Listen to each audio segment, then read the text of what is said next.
Kemudian saya coba mengutip, ini saya hubungkan dengan konsekuensi dari kutub ya. Kenapa saya ketemu ini? Karena tadi kalau tidak hormat itu tidak aman.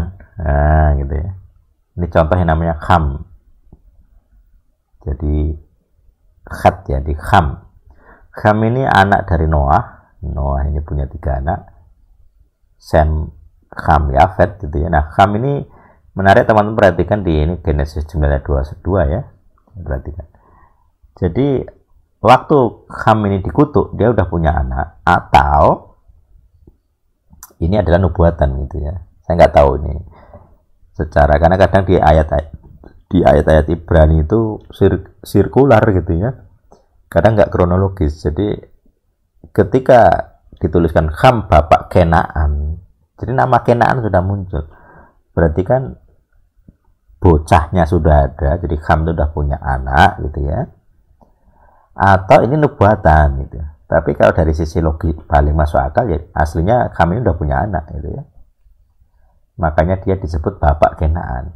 Atau yang kedua, ini tambahan dari penyalin sesudahnya. Jadi awalnya hanya disebut Kham saja, tapi penyalin sesudahnya memaknainya, oh Kham itu bapak Kenaan, lalu dihubungkan dengan kutuk kepada Kanaan. Nah, kutuknya di mana? Nah, ini di ayat 25 ya. Terkutuklah Kenaan, dia akan menjadi budak dari para budak. Budak dari para budak, bayangkan. Kalau budak dari saudaranya kan mending ya. Tapi ini budak dari para budak dari saudaranya. Budaknya yang level bawah, paling bawah kira-kira. Dia bilang tentang Sem, diberkatilah Adonai Tuhan Sem, dan biarlah Kenaan menjadi budak baginya. Tuhan memperluas milik Yafet, tinggal di tenda Sem. Jadi Yafet tinggal di tenda Sem. Tapi biarlah Kenaan menjadi budak baginya. Lah Khamnya di mana? Pelakunya Kham, bukan Kenaan. Pelakunya bukan Kenaan. Tapi kenapa yang dikutuk Kenaan? Itu makanya saya menganut konsep dosa leluhur itu begitu. Pelakunya Kham.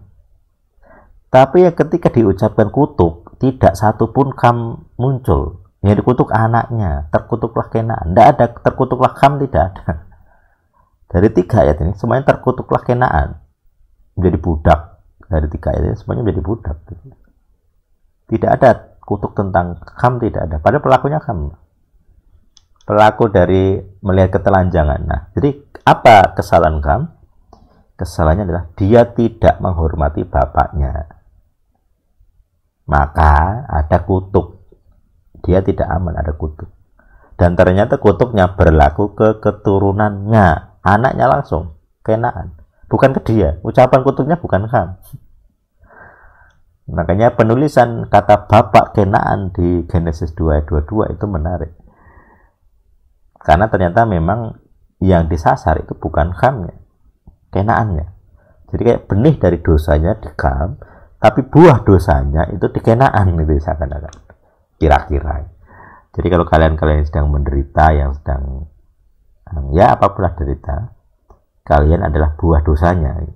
Benihnya mungkin bukan kalian, benihnya bapakmu, ibumu, leluhurmu.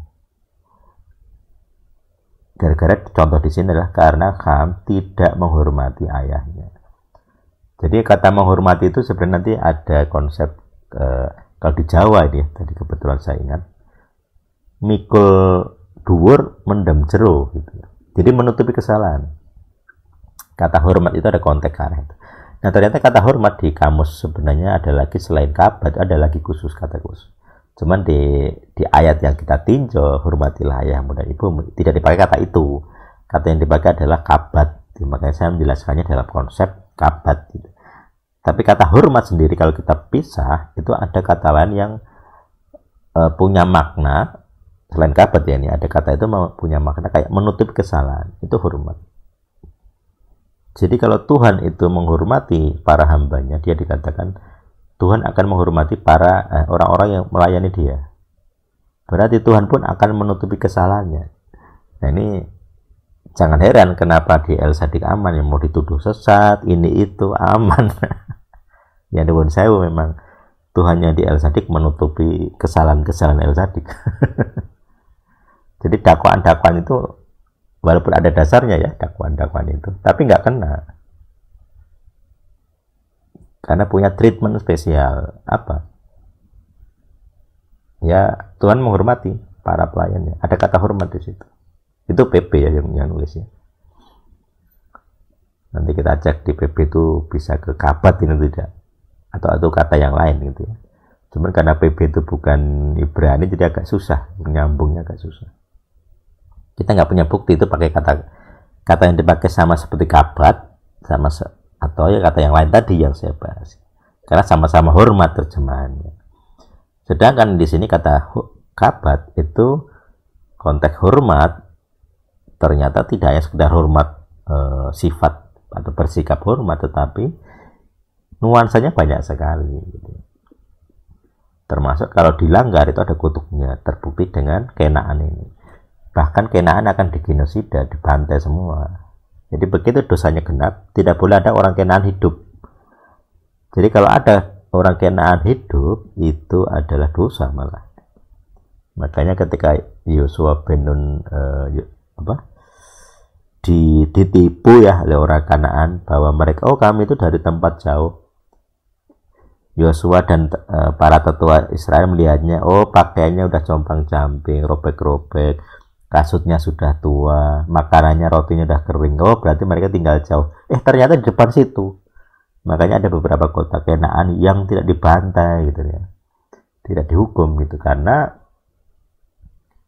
ditipu. Ada perjanjiannya, perjanjian lesan, perhatikan, lesan, perjanjian lesan yang tidak bisa dilanggar atau tidak bisa dibatalkan, terlanjur diucapkan. Makanya hati-hati dengan janji lisan. Nah, karena mengikat. Jadi itu nanti metode tes power begitu konsepnya. Perjanjiannya lesan. Tidak perlu ditulis bahkan, tapi lesan. Dan mengikat gitu. Makanya saya sangat hati-hati kalau saya berjanji atau saya bersabda dengan model mandat gitu. Karena itu benar-benar berkuasa. Bahkan tidak perlu saya ucapkan, cukup saya pikirkan, itu sudah terjadi gitu ya. Makanya itu nanti materi-materi yang agak advance. Tapi konsepnya dari sini. Dari kata hormat ini muncul ke mana-mana gitu ya. Oke, itu udah banyak sekali, hampir jam 9. Itu konsep kata hormat yang saya temukan. Silahkan teman-teman renungkan, kemudian nanti coba tanya gitu ya. Oke, saya akhiri share screen-nya. Oke, silakan bertanya. Kata hormat dalam hukum kelima ya.